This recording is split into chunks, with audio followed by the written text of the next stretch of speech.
poder ver cómo el Señor sigue obrando en nuestras vidas y obrando en su iglesia. Si fuese por la mirada del hombre, si fuese por lo natural y por esa mirada que a veces nos replantea ciertas cosas, diríamos, como pasa a veces en los cultos de oración, ¿verdad, Reina? Es que somos muy poquitos, ¿verdad? Y miraríamos a nuestro entorno y diríamos, hombre, me gustaría que los bancos estuvieran llenos y que no hubiera sitio para entrar en la sala. Si mirásemos las cosas desde la forma natural, posiblemente nos viniéramos a menos muy rápidamente. Por eso la palabra nos insta a no mirar lo natural, sino a mirar lo espiritual. Y lo que en esta mañana se hace presente en este lugar son vidas redimidas por la sangre de Cristo Jesús, con necesidad de buscar de Dios, con necesidad de buscar de la palabra, con necesidad de adorarle a Él, indistintamente de nuestra proveniencia o de nuestro lugar de donde venimos, que algunos de ellos son muy lejos de este lugar, pero Dios los ha traído hasta aquí.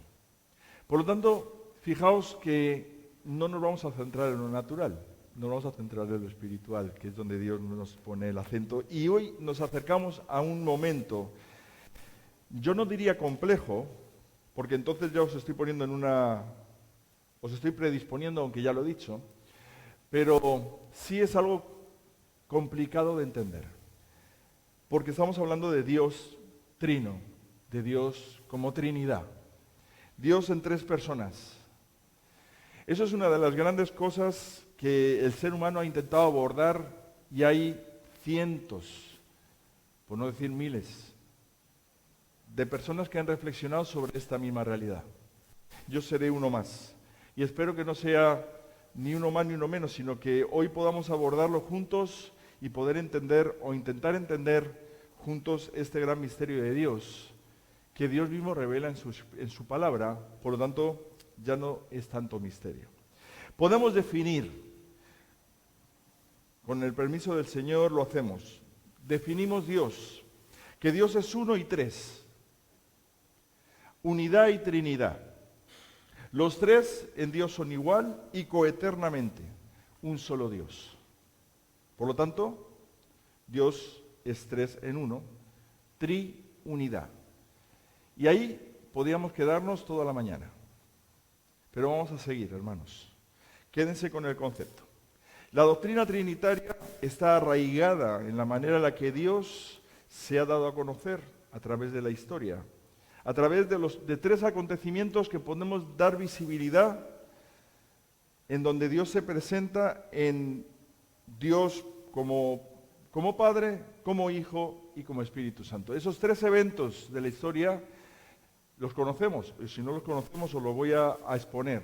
Uno es el Éxodo, la salida del pueblo de Israel de esa esclavitud, donde Dios obra con poder a través de sus siervos y siervas para hacer posible lo imposible. Porque ¿quién iba a sacar a miles de personas de esa esclavitud y llevarlas al desierto, mantenerlas en el desierto, dirigidas por el desierto y darles además una tierra prometida? Solamente es Dios el que puede hacer eso posible. Segundo acontecimiento que encontramos, por cierto, decir que si no lo digo, obviamente estaría teológicamente mal, deciros que en ese proceso en el que Dios opera desde el Génesis hasta donde el pueblo y quien se hace presente en todo eso también es Jesús y también es el Espíritu Santo. Quiere decir que los tres están presentes, porque lo vamos a ver ahora, por eso lo menciono. La encarnación, Dios con nosotros, Emmanuel, Dios con nosotros, ¿en quién? En su Hijo. Segundo momento de la historia de la humanidad. Y no me voy a meter ahí, porque si no, no terminamos. Pero ahí aparece Cristo Jesús como esa persona de la Trinidad, ese Dios con nosotros que se hace presente de una manera diferente a como se había hecho presente al pueblo de Israel y a los profetas. Un tercer momento, Pentecostés. ¿Quién se muestra en plenitud? El Espíritu Santo. ¿No está Dios presente ahí? Sí, claro que está. ¿Está Jesucristo? Evidentemente que sí. Pero ¿quién se hace presente y lo llena todo? El Espíritu de Dios, el Espíritu Santo. Bien, si nos quedamos con eso, simplificaríamos mucho todo, pero estaríamos errando en ciertas cosas, porque en cada uno de esos momentos también se hace presente el Padre, el Hijo y el Espíritu Santo en cada una de esas etapas. Por eso vamos a ir al Antiguo Testamento. En el Antiguo Testamento ya se nos muestra un plural. El primer plural que encontramos en Génesis 1:26 nos habla de un hagamos. Hagamos al hombre a imagen conforme a nuestra semejanza, y a la mujer también, ¿verdad? Pero en este texto, en el 26, aparece al hombre como en nuestra imagen y semejanza. En ese hagamos es un hagamos plural, donde nos está hablando que no está solo Dios creando, sino que está en la Trinidad operando esa creación. Y es un momento precioso donde no puedo apuntalar muchas cosas, pero sí decir que ese momento es un momento en el cual Dios va a querer después, posteriormente, volver a llegar a través de la obra redentora de su Hijo, que es con el que está reconciliando consigo todas las cosas. Pero fijaos que en ese hagamos denota quién está obrando. En Génesis 3:22 dice, he aquí el hombre, aquí las cosas cambian, hermanos, es uno como uno de nosotros, estamos hablando después del pecado, sabiendo el bien y el mal, ahora pues que no alargue su mano y tome también del árbol de la vida y coma y viva para siempre. Estamos en un proceso de desobediencia donde hay un nosotros, donde la Trinidad se hace presente en una reflexión posterior después del pecado. La desobediencia había empezado a formar parte del caminar de la humanidad.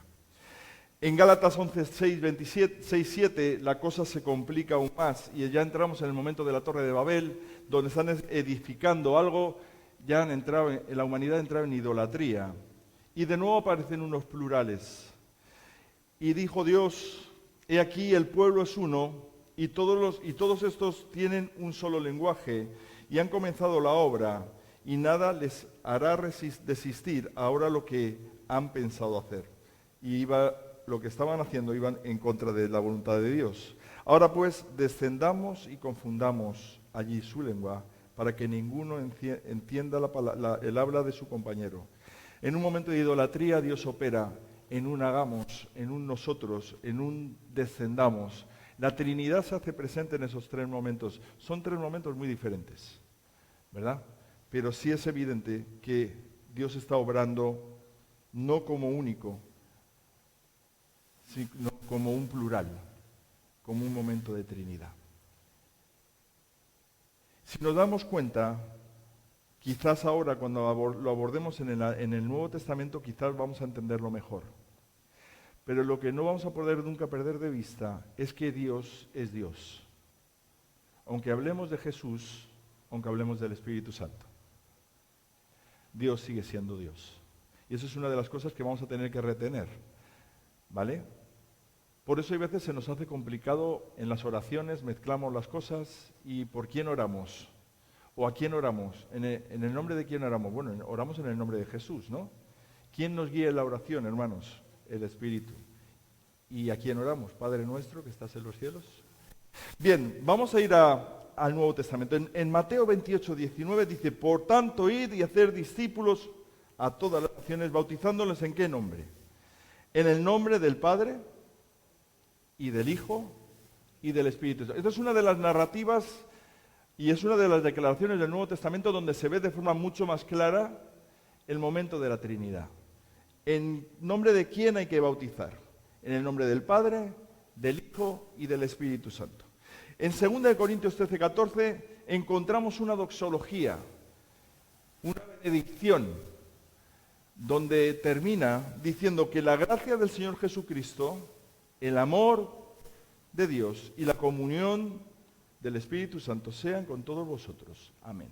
Eso es una de las doxologías y de las bendiciones que se usan muy a menudo para despedir a las congregaciones cuando marchan a sus hogares. ¿Qué les deseas a los hermanos de la iglesia cuando se van?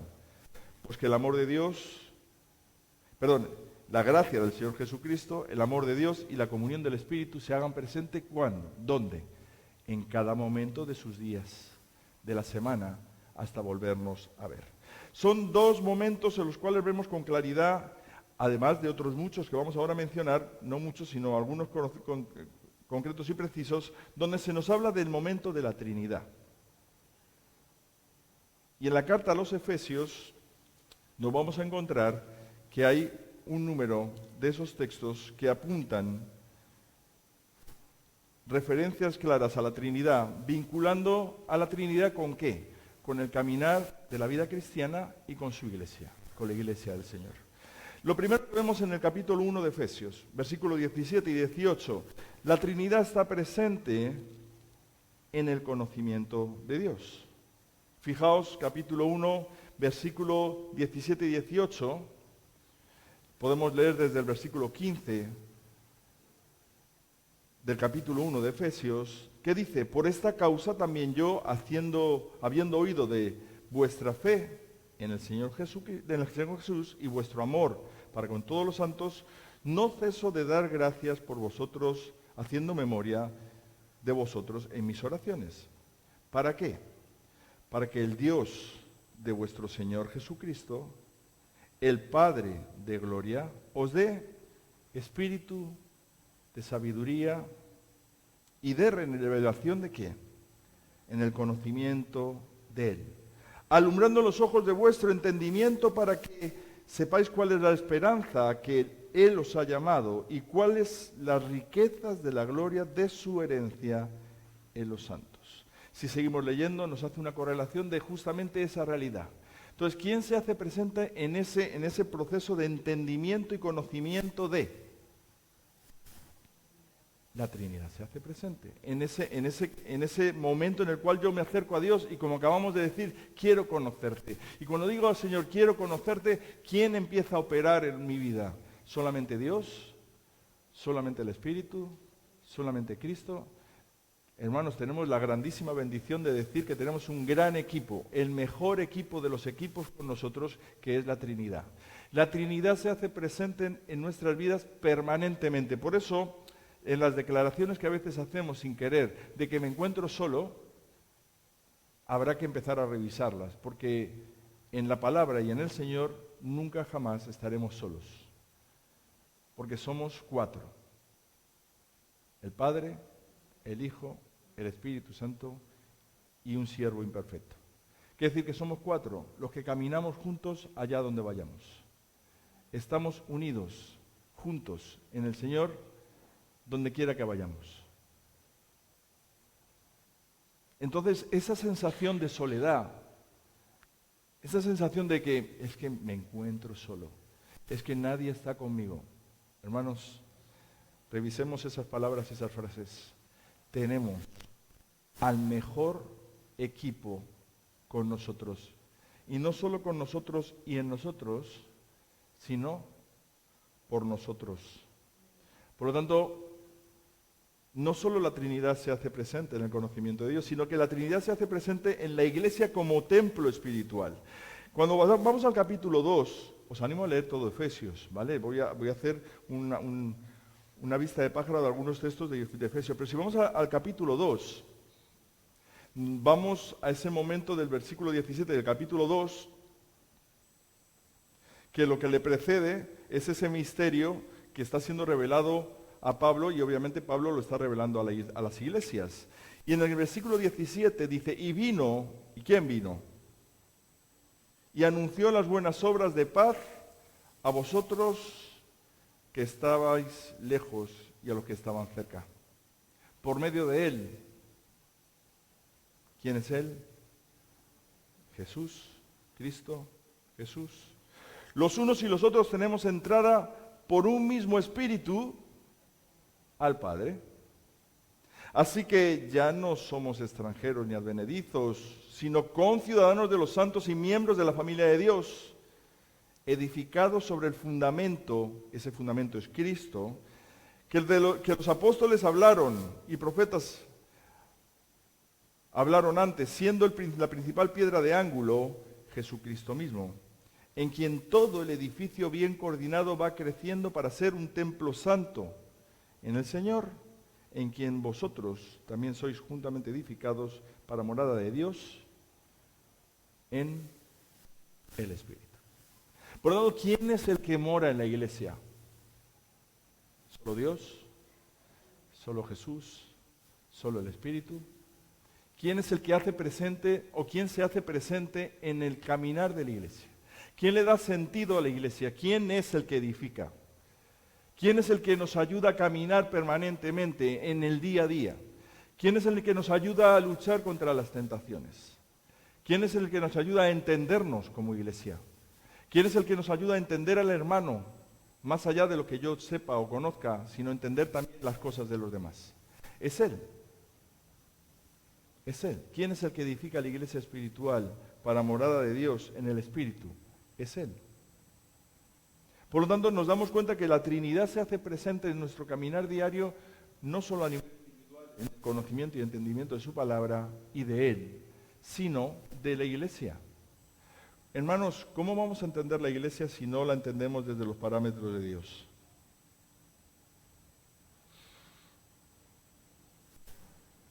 La iglesia de Jesucristo, ¿cómo tiene que ser entendida? ¿Cómo yo me tengo que hacer presente en la iglesia? ¿Cómo yo tengo que formar parte de la iglesia? ¿Como yo considere o como considera el Señor? ¿Cómo yo tengo que hacer las cosas dentro de la iglesia? ¿Como yo considero o como las considera Dios? ¿Quién es el que establece la manera en la que yo soy iglesia? ¿Quién establece los parámetros en cómo yo me tengo que conducir para ser iglesia? De cómo yo tengo que vivir mi día a día para ser iglesia. ¿Entendéis? Es el Señor el que está operando. Por eso la Trinidad está presente en la vida del Hijo y la hija de Dios. Fijaos en el capítulo 3, versículo 14 al 19. De nuevo, Pablo dice así: por esta causa doblo mis rodillas ante nuestro Padre, hasta ante el Padre de nuestro Señor Jesucristo, de quien toma nombre toda familia en los cielos y en la tierra, para que os dé, conforme a las riquezas de su gloria, el ser fortalecidos con poder en el hombre interior por su Espíritu. Pero ¿en el nombre de quién ha orado? ¿Y a quién ha orado? ¿Quién se hace presente en ese proceso? ¿Solamente el Espíritu? ¿O es también el Padre y Jesús? Para que habite Cristo por la fe, ¿en dónde? A fin de que arraigados y cimentados en amor, seáis plenamente capaces de comprender con todos los santos, cuál sea la anchura, la longitud, la profundidad y la altura, y de conocer el amor de Cristo, que excede a todo conocimiento, para que seáis llenos de toda la plenitud de Dios. Cuando habla de esa llenura de la plenitud de Dios, está apuntando a lo que va a decir después. Lo que debemos anhelar cada día de nuestras vidas es la llenura del Espíritu. La llenura del Espíritu es lo que tenemos que anhelar. Por lo tanto, si nos damos cuenta, en la vida del Hijo de Dios, ¿quién está al control?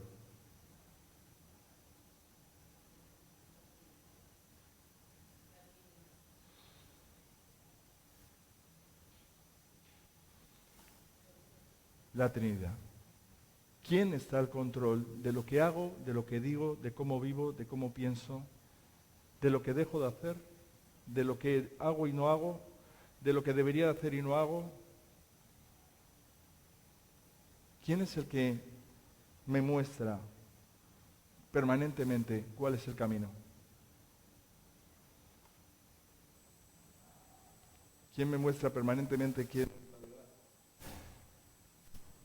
cuál es la vida?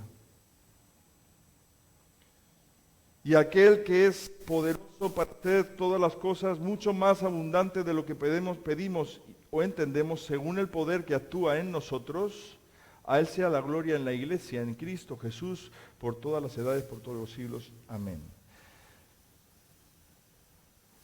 Hermanos,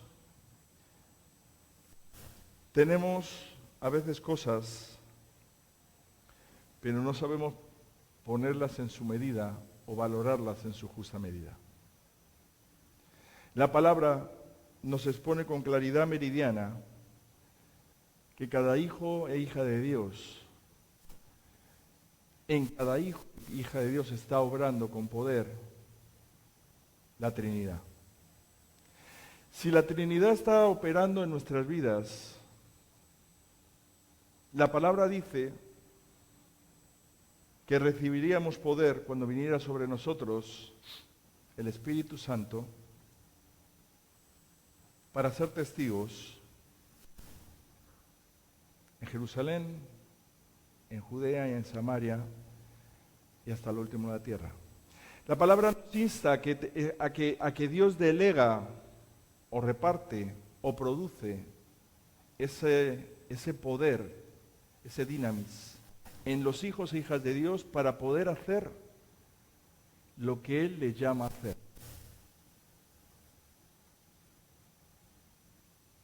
Por lo tanto, se nos va y se nos diluye la posibilidad de decir que es que no podemos hacer esto o aquello, porque Dios sí puede hacerlo. Por eso fijaos lo que dice en el capítulo 5, versículo 15, donde la Trinidad se hace presente en ese caminar constante y diario del Hijo de Dios. Mirad pues con diligencia cómo andéis. ¿Cómo no debemos de andar, hermanos? ¿Cómo no debemos de andar? Como necios. ¿Qué hace el necio? ¿El necio camina sujeto a las verdades de Dios? ¿El necio camina sujeto a la palabra de Dios? ¿El necio busca agradar a Dios en todo lo que hace? Entonces, ¿qué es lo que nos dice la palabra que no debemos de hacer bajo ningún concepto? No ser necios. Hermanos, ¿y cómo hacemos sin querer, a lo mejor puede ser? ¿Cómo entramos en la necedad? ¿Cómo entramos en el proceso de ser necios? Porque entiendo que ninguno de los que estamos aquí quiere ser necio. Pero es posible y probable que en algún momento de nuestro recorrido de la vida podamos estar codeándonos o dejando espacio a que la necedad tome parte en nuestro caminar de la vida. Porque ¿qué es la necedad? La necedad es pasividad, es apatía, es dejadez. ¿Qué es la necedad, hermanos? Es la ausencia de hacer las cosas que Dios me llama a hacer. El dejar para mañana lo que debería de hacer hoy. ¿Qué es la necedad? ¿Qué es la necedad? Porque la palabra nos dice, mirad pues con diligencia cómo andéis, no como necios, sino como sabios. Y estamos hablando de como sabios, no como sabiduría humana, sino en esa sabiduría que hemos leído ya, que nos da Dios. O sea, la Trinidad produce esa capacidad de poder entender y conocer qué es lo que Dios demanda de mí. Pero ¿quién lo produce en mí? Dios tiene la capacidad de darme a entender lo que Él quiere. Pero sin embargo, hermanos, tendemos a veces a esa necedad. Fijaos qué dice el 16. Aprovechando bien el tiempo. El tiempo. ¿De qué tiempo está hablando aquí? Es fácil, no tiene trampa. Aprovechando bien el tiempo. El tiempo, está hablando del cronos, no está hablando del kairos, está hablando del cronos. ¿Por qué? Porque el tiempo se va. ¿Qué hora es? 1:15. Y algunos dirán, la comida, tengo que ir a hacer la comida, se me va el tiempo, tengo que ir a hacer la comida, ay madre mía, que me están esperando, ¿y ahora qué hago? Ay, la comida, bueno, pues no comemos hoy. Bueno, me pido una arepa. El cronos. Hermanos, ¿es una pérdida de tiempo estar buscando la palabra de Dios hoy aquí en esta mañana? ¿Es una pérdida de tiempo adorar juntos como iglesia a Dios? ¿Es una pérdida de tiempo exaltar su santo nombre como iglesia, como pueblo de Dios? ¿Es una pérdida de tiempo dedicarle a Dios durante toda la semana juntos como iglesia 2 o 3 horas el domingo en exclusividad? Analicen, hermanos, ¿cuánto tiempo esta iglesia se reúne en la semana juntos como iglesia? No como grupo de vida, no como grupo de oración que venimos. No, como iglesia, como comunidad. El domingo, a las 11 de la mañana, hermanos, os voy a sacar los colores. Habían 4 personas sentadas en los bancos. Escuela dominical, 11 de la mañana. A las 11:30 se llenó un poco más. Y a las 12 hemos llegado a ser los que somos.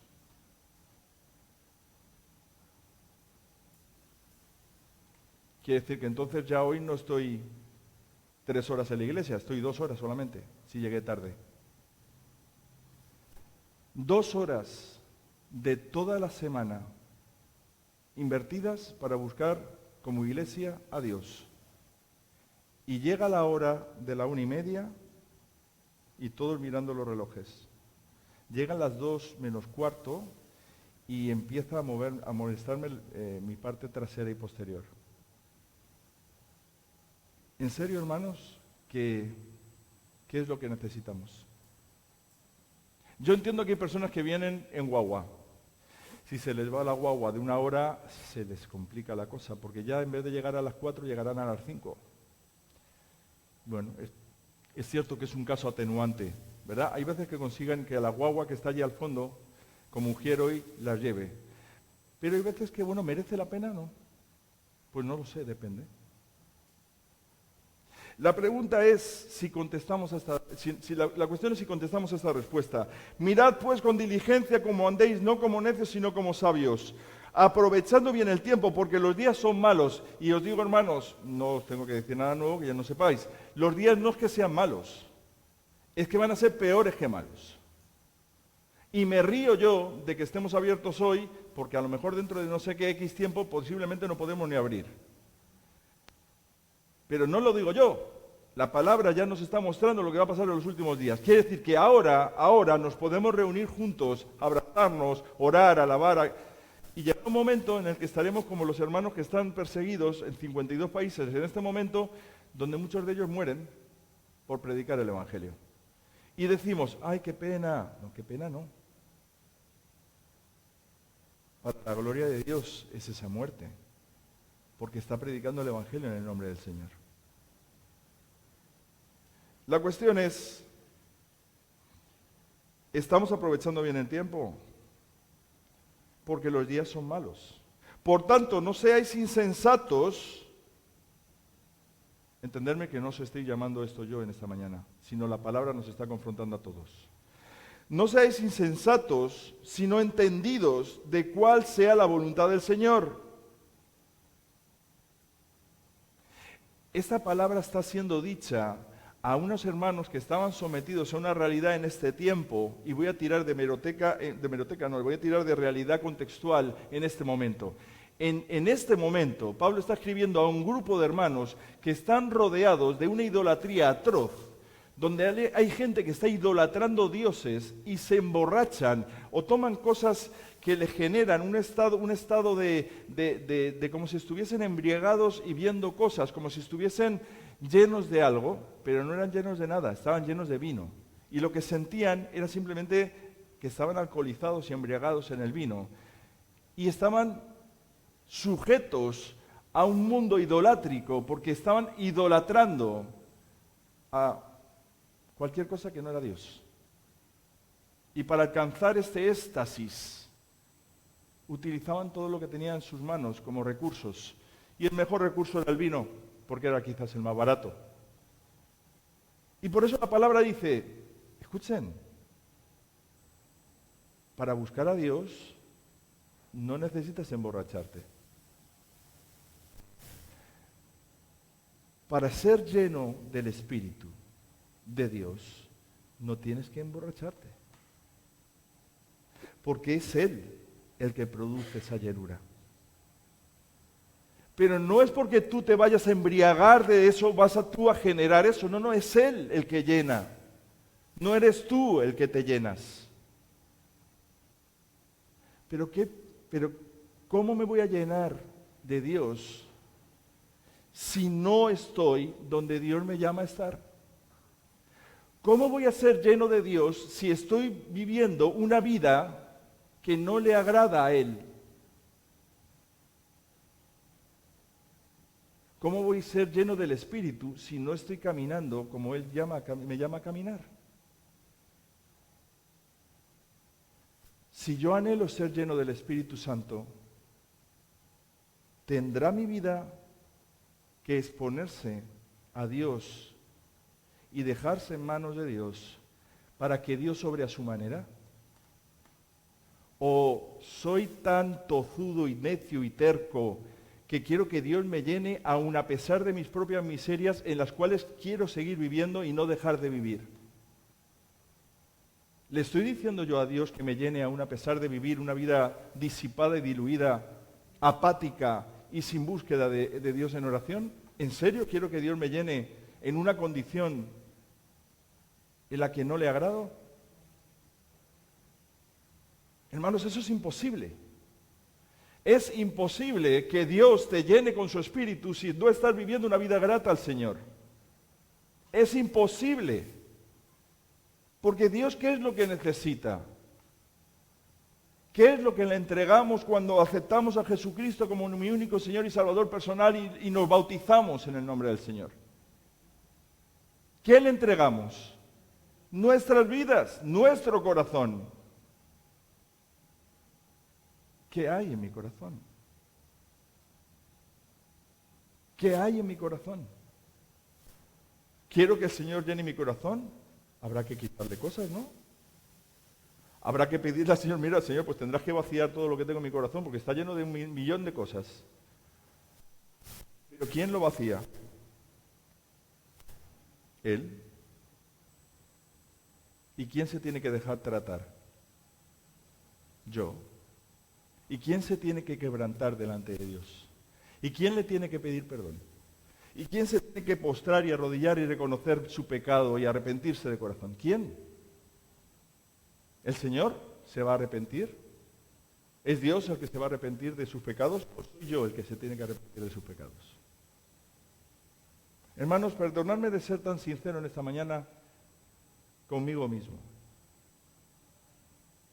Pero es evidente de que si queremos que esta iglesia camine, o dejamos que Él haga la obra en cada uno de nosotros, o la iglesia no va a caminar. Y siento deciros que esta no es la única predicación que he hecho en 13 años que llevo de recorrido en esta iglesia del Señor por su misericordia. Estas mismas palabras a otros grupos diferentes lo he dicho en más de una y en más de dos, en más de 4 y en más de 5 ocasiones. Exactamente la misma palabra, el mismo mensaje de Dios, porque el Señor no varía. No os embriaguéis con vino, en lo cual hay disolución, antes bien sed llenos del Espíritu Santo. Hablando entre vosotros, ¿quién produce esto a partir de aquí? Salmos, himnos, cánticos espirituales, cantando y alabando al Señor en vuestros corazones, dando siempre gracias por todo a Dios y Padre en el nombre de nuestro Señor Jesucristo.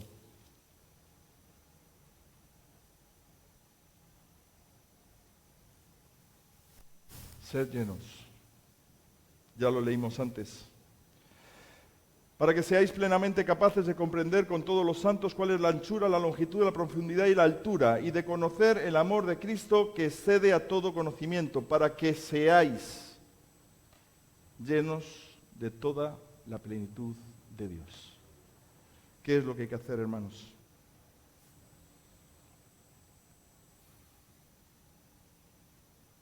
¿Qué es lo que tenemos que hacer?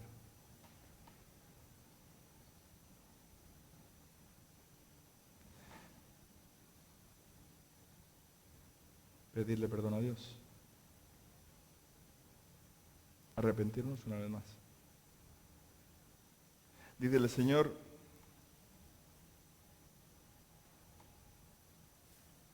este no es el camino. Por tanto, hermanos, en esta enseñanza sobre la Trinidad, lo primero que vemos es que nos revela el Evangelio. Dios Padre entregó a su Hijo para que naciéramos de su Espíritu. Estas son las buenas nuevas del Evangelio. Un nuevo nacimiento espiritual en Cristo Jesús, gracias a nuestro Padre Todopoderoso. La Trinidad afirma que en Cristo y en el Espíritu Santo tenemos a Dios mismo, porque Dios en sí es en sí como se presenta en su propia revelación. Por lo tanto, aunque distinguimos entre Dios en sí mismo y Dios con nosotros y Dios en nosotros, es siempre el mismo Dios con quien tenemos que tratar. Dios por nosotros. Dios por nosotros. Porque Dios siempre está al tanto, pendiente de nosotros. Porque somos sus hijos, somos sus hijas. Por eso esta doxología, esta benedicción de la gracia del Señor Jesucristo, el amor de Dios y la comunión del Espíritu Santo sean con vosotros, es algo que es real, permanente, los 365 días del año en nuestro caminar. Porque esa benedicción viene de Dios y es cierta y real en todos aquellos que caminan conforme a la palabra de Dios. Entonces, hermanos y hermanas, es necesario empezar a hacer una evaluación íntima y personal de nosotros con Dios. Es necesario hacer una evaluación y un examen, como nos dice el salmista: examíname, oh Dios, y mira mi corazón. ¿Qué es lo que hay en mi corazón? ¿Está Él? ¿Él está presente? ¿Es Él el que me dirige? ¿Es Él el que me guía? ¿Es Él el que me va mostrando la manera de cómo hacer las cosas en mi caminar, con mi familia, en mi casa, en mi hogar, en mi trabajo, en mis estudios, en la iglesia? ¿Es Dios el que está mostrándome cómo yo poder bendecir a los que me rodean? ¿Estoy siendo de bendición para los que me rodean? ¿Les estoy ayudando a caminar? ¿Entendéis que todas esas cosas están en Dios y son para Él? No es para mí, ni para Jennifer, ni para... Son para Dios. Cada vez que yo hago un gesto de amor y de cercanía hacia Reina para ayudarla en algo que ella necesita, lo que estoy haciendo es un ejercicio de amor a Dios. Cada vez que me preocupo por Diana, si tiene algún problema, aunque esté lejos, y oro por su situación académica, no estoy agradando al ojo, estoy agradando a Dios. Cuando veo si Aide está preocupada por algo o algo, tiene alguna preocupación de algún tipo, o hay algo que le está pasando pero no sabemos qué es,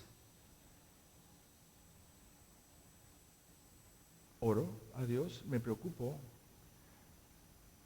pero quien es glorificado siempre es el Señor. Cuando ahora me escribe Ada y me dice que Gloria Yamilé está mal por su situación del estómago y cada vez está más débil cuando le dan esas crisis, me preocupo por Gloria Yamilé. Pero es para que el Señor sea glorificado, no yo. Hermanos, es que cada vez que hacemos lo que Dios quiere que hagamos, no es para que yo me venga mejor, es para que Él sea glorificado. Porque ¿qué es lo que estoy haciendo? Su voluntad. ¿Y su voluntad para qué es?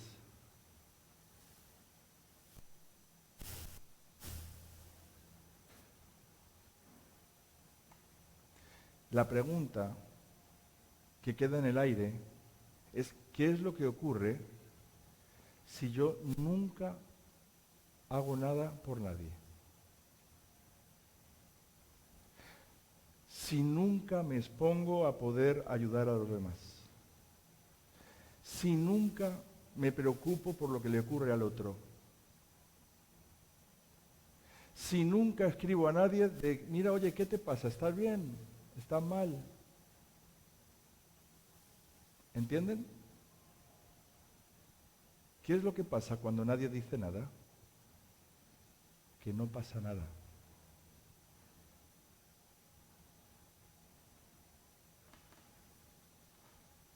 Lo que pasa es que no pasa nada. Justamente ese es el problema, que no pasa nada, cuando sí tendría que pasar. Y os voy a dejar esta reflexión aquí. La manera en la que el maligno busca destruir la obra de Dios es en que la Iglesia deje de hacer lo que está llamada a hacer. La forma de que el maligno pueda ganar victoria tras victoria es que la Iglesia de Jesucristo, la cual la forman todos aquellos que han sido redimidos por su sangre, dejen de hacer lo que Dios les llama a hacer. Entonces, hermanos, recuerden, cada vez que yo no hago lo que tengo que hacer, no es algo que va en contra mía, que sí, es cierto que va en contra tuya, sino contra la obra del Señor. Estás dando espacio a la distancia, al enfriamiento, a la pasividad, al aislamiento, a la indiferencia, a la ausencia de coinonía en el Espíritu y en Dios. Por lo tanto, hermanos, si queremos y deseamos de corazón que Dios sea glorificado en su Iglesia, entonces tendremos que dejar que la Trinidad se haga presente en nuestro caminar diario y que tomen control absoluto y total de quién somos y de lo que hacemos. Y por desgracia, digo por desgracia porque a mí me gustaría que esto pasara hoy, en este momento y en este minuto, aquí, en este lugar ahora. Por desgracia, digo, no es una decisión que vaya a tomar Dios, sino es una decisión que tenemos que tomar tú y yo. Quiere decir que tú y yo tenemos que decirle, Señor, tuyo soy. Heme aquí, envíame a mí. Haz tu obra. Aquí estoy. Soy tuyo. Mi hogar es tuyo. Mi trabajo es tuyo. Mis hijos son tuyos. Mi mujer es tuya. Mi vida es tuya. Haz tu obra.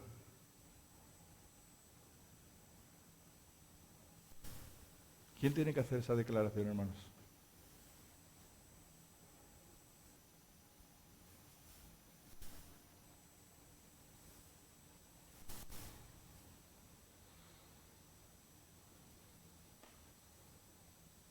Señor y Padre, gracias, Señor, te damos, porque tú eres un Dios paciente, bondadoso, generoso, un Dios fiel, un Dios de amor.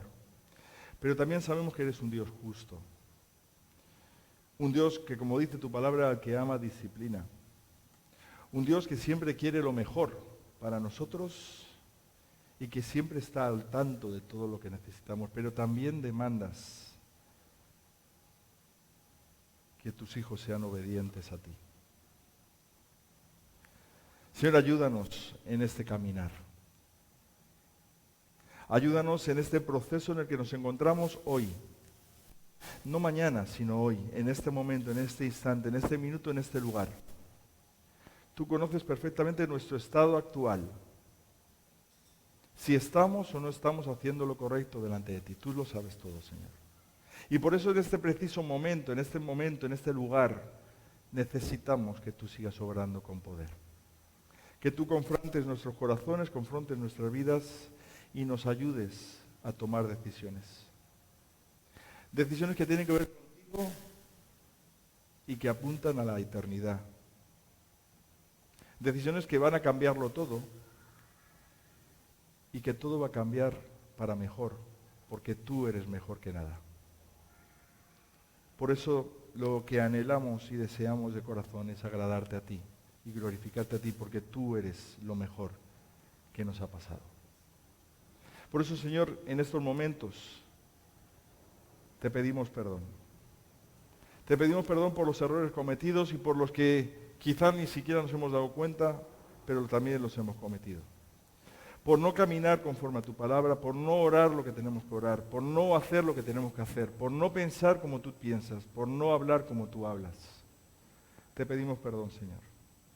Te pedimos perdón porque sigue saliendo nuestro yo, nuestra parte natural, el hacer valer lo nuestro antes que ninguna otra cosa. Te pedimos perdón porque no hemos sido capaces de arrodillarnos y lavar los pies del que tenemos delante, sino hemos querido imponer que nos laven los pies a nosotros, aunque el otro no quisiera. Eso no es lo que tú enseñaste, Señor. Tú lo que enseñaste es caminar en humildad y en mansedumbre. Ayúdanos, Señor, a vivir en esa realidad permanentemente. Que la Trinidad esté formando parte, Padre, Hijo y Espíritu Santo, obrando con poder en nuestras vidas. Cada día, en cada momento, en cada instante. Que tomes tu control de todo, Señor. Gracias, Padre. Gracias por estar escuchando nuestra voz.